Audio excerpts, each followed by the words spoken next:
Heya te wakataka, heya mawakama kuno, heyo shimana no, heyo magiyo, hey hayan, hey hayan, hey hayan, hey wayan. Nakota people, we have our sweat lodge, the door faces south. The Cree Nation, they have their sweat lodge face east. Lakota people, they have their sweat lodge that faces the west. We all do the same thing. When you go inside that lodge, we all pray to God. Many differences in the way we do our ceremonies, but we all have one thing in common. We pray to the one God, Adiwa Katan. They don't know how to talk their language. Their language is passing on slowly. We seem to forget our traditional ways. A long time ago, it wasn't like that.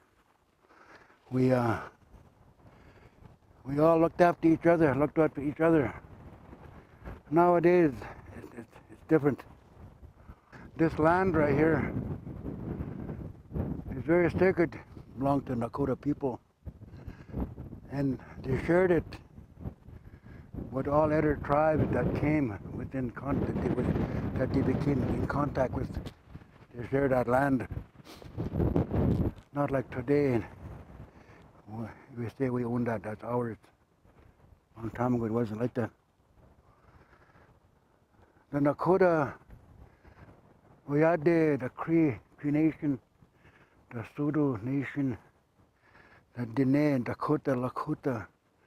We all lived right here. Long before there was a Saskatchewan, long before there was a Kisby or a Kola Carlisle. And like I said, our traditional ways are setting with the sunset. It's up to us, younger generation now, as people that know these ways to try to teach our young people. Olive MacArthur, former chief of Pheasant Rum Nakota First Nation, retired chief for 6 years. And I was born on White Bear, October 2nd, 1943, on the reserve, on a cold winter day, I was told. Some of my elders told me that we had came from Fort Walsh in those carts come across this way, and then we settled up here, up north of the hills. I had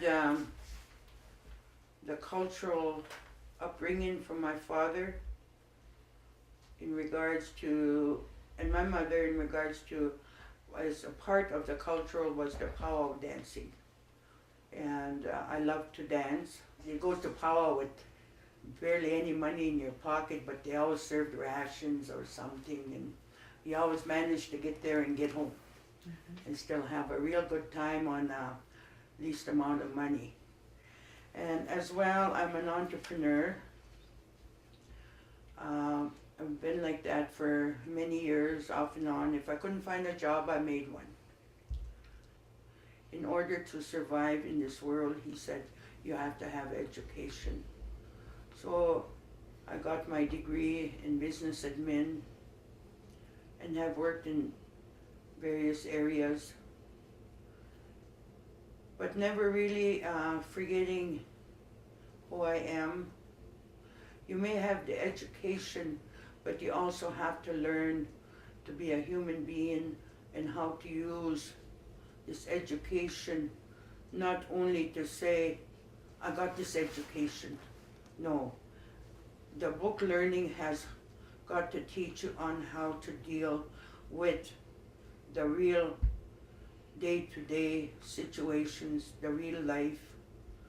You know, it's good to have that paper, but also it's better to be a good person on how you want to use it to the best of your ability. At treaty payment time, I always make it a joke because the government gives you shells, but they never give you a gun. My dad left some writings. He always talked about the great land to the west, the pheasant rump land, that hopefully someday we will come back here.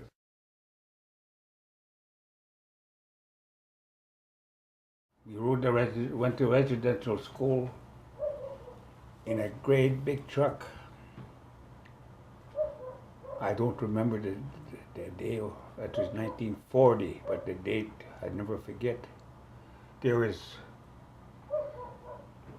two other reserves beside us on the truck already. There was some people from Sioux Valley, and some kids from Pipestone, Manitoba, and there was us from White Bear. And we were the last ones to get into this truck, big truck. And we rode, got in there. It was hard. Even the RCMP was standing out there, the Indian agent, to see that we were getting into the bus, into this truck. Yeah. And if we didn't go to school, my dad would have been gone to jail. They would have picked him up and locked him up for not having us go to school. That's just the way it was in the 40s. Like we did, we didn't go to the residential school, our parents were locked up. They were put away. The RCMP made sure that you were gone. We were forced to go to these schools. Then after I come out of residential school, I lost all this culture that I had with my grandpa and Uncle Steve. Them showed me. We lost that in the residential school. They took all that away from us. Our way of life, our parents, the way we lived, our love for our parents, they took that away from us too. That was gone. Then after the residential school, we got my dad and them, grandpa, they fought for a school, a day school. We got that White Bear, 1946. I believe they got the school started. When Grandpa started me off in dancing, he used to tell me, we used to dance. I used to dance grass dance. We used to have these big old houses there. Like used to be a big house here by Grandpa's, and we used to dance in there. We used to have Christmas and Easter and whatever powwow we used to have. We used to be powwows all the time on White Bear, many years ago. Every big house had a powwow going sometimes. Every weekend we used to dance. Me and some other old guys like old Douglas Paywan and Jim Hoste and all these old guys. We used to dance with Julia. We used to dance. And that's where we started at this. My dad had to initiate me into the powwow circle at that time. My grandpa used to teach me all these ways of dancing. And he told me one time, he says, "You don't dance crazy." He said, "I should dance grass." He said, "Don't dance crazy. Don't dance like that." He says, "That's proud to be proud of who we are." That's what he said. And I used to like to play baseball at White Bear. We used to like to play baseball. Every Sunday we used to have baseball games going. And there's one particular Sunday, my grandpa was we used to have a car, he used to be in the car with us. And they had a powwow going in a circle up in the old sports ground. There's powwow going there. And down here, down the hill, they had a baseball game going. And I didn't know where to go. They were calling for me down there, "Come on, play baseball." And they want me to go and dance. And my grandpa told me right there and then, he says, "Down there," he says, "you can do that every day. But here, where you dance, you don't do that every day. Go dance," he said. Mm-hmm. So I danced after that. And I kept dancing. Then I sort of let it go for a while. Let it, like I wasn't into it. I was busy working all the time. But after I got into it, I started to make my own beat outfit myself. I made one and I started to dance. Took me a long time to win a contest. I went to Pipestone, Manitoba. I went there. I didn't have an outfit. I borrowed an outfit from a guy. So I went and danced. And when I danced in there, I didn't know I was going to have a chance with those boys, but I danced. There was 35 of us. Dancers, traditional dancers, mixed. My name is Mariah, and I do have a spirit name too, but sometimes I'm reluctant to say that because it's so special for me. And I'm Studo and Cree. I was born and raised in White Bear. I have 4 boys and 4 girls. And I want them to know that education is really important, and also your culture, your language. I always say that you're not grounded unless you know your language. And that's what I like to say. Like the language is very important. I remember when we didn't have to lock doors. Whenever we went somewhere, they were always open. And things were always the same when we came back. And that there was no drugs and alcohol at that time that I was growing up. And my parents used to celebrate Christmas and New Year's. They got enough money to do that. My dad was a hard worker. He had a little ranch, and that's where we grew up, in that little ranch. We had horses and cattle. We learned how to work there because I was brought up with just the girls. We didn't have any boys. The boys passed away before I came because I was the last one in the family. And what I remember about it, it was always peaceful. People were always happy. You could hear, like at night when you come back, when you're out chopping wood outside for the next day, you could hear all the men coming home from the bush, and they were singing. They would be just, you could hear them, and sometimes you could even hear the boys when they were skating at that Wrangell Jangle Lake where we went.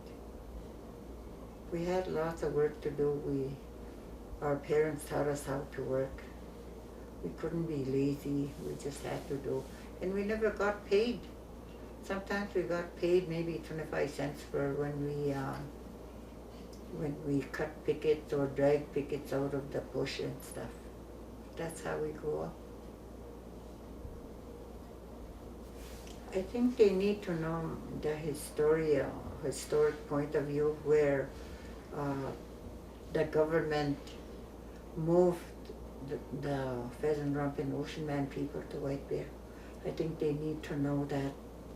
They need to know that we were at whatever happened there, that we weren't a part of it. Like we weren't really consulted properly of what would happen. They just said that that they would have they would get these things and that in place of the land they had over there.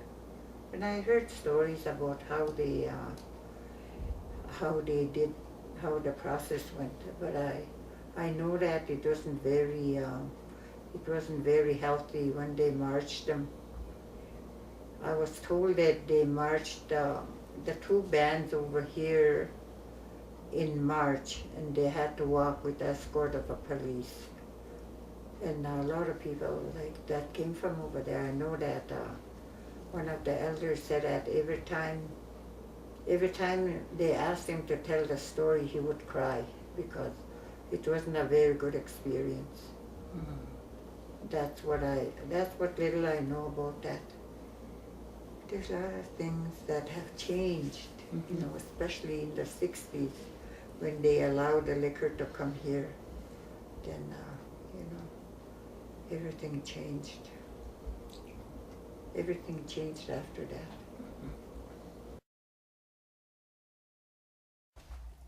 Okay, is Marion, Little Chief. I was a Fable before I got married, and I've had 8 kids. 4 are still living, and the rest are passed on. And I was born and raised in White Bear, and I was born 1937. And I was raised by my grandparents because when I was 3 months old, my mom died, and my father wasn't able to look after, raise me since I was just a newborn practically. So my grandparents took over. So those were the people that raised me until I got married. I guess where my grandfather passed on before that, I just had my grandmother.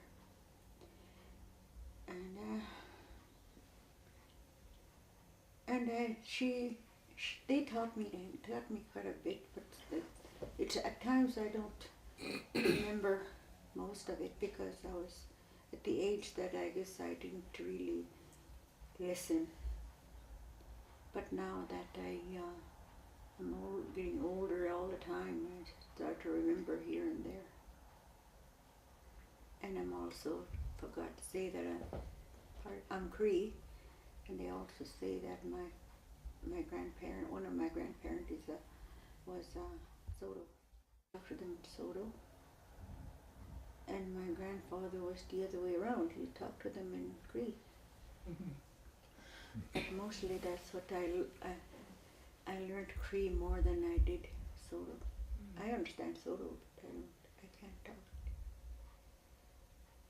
it. And that's about it, I guess. My dad used to teach me how to ride. When I was 5 years old, put me on a horse, lead it for a while, till I was able to be on my own. And we used to ride just about every time he has time to go out with me. As I got older, he used to kind of made the horse walk faster, and then from there on, kind of trotting. And I was about 6, 7 years old.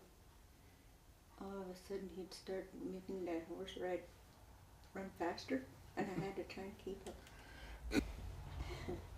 And I turned. Then he started to gallop, and I was very scared. But he kept looking at me to see how I was doing, so I had to do what he was doing because I was watching him. That's how I learned how to ride, and after that, I just loved riding horses. Yeah. When I was growing up, my dad and my grandpa used to get the white people to come cut wood. The white men used to ask them to cut loads of wood for them. He used to start off early in the morning in the winter time, because there was a big lake where I live now. At that time it was big, the lake I mean. And they used to go out with them to cut wood for them, help them cut wood. And those white men, they had bells on their horses, and you can hear them coming from the south. You can hear the bells coming to pick up my granddad and my father. And the same thing in the evening when you could just hear them from the north, those bells on horses. And yeah, it was really peaceful at that time. There was nothing to worry about, trouble coming to your home or anything like that. Everybody got along. I don't know, but I can't say that there was any drinking, but maybe there was, but there was nothing like it is today. Just quiet. They have to be taught who they are, their language, and who their grandparents were. That's the most important thing, because that's where we all come from, is grandparents and their sons and daughters become mothers, and that's how children are about. And because when I go someplace, when I meet different people, they ask me who I am, whether I'm a Cree or Sinbine or whatever, and they want to know my language and who my parents are, and them kind of questions people ask. So I think that the youth should be aware of that, because if they don't know, they wouldn't know how to answer. Yeah. Because that's coming up now, and some of them don't even understand their own language. Either their parents are the same way. The teachers are always telling us the language should come from the home. But both Mariah and I know that the parents, most of the parents, they don't know how to talk their own language. So they have to be taught somehow, so they can really understand who they are and what their language is. That's really sad, because those little wee kids that are growing up, all they talk is English, Yeah. and they don't know whether they know who they are or who their grandparents are, or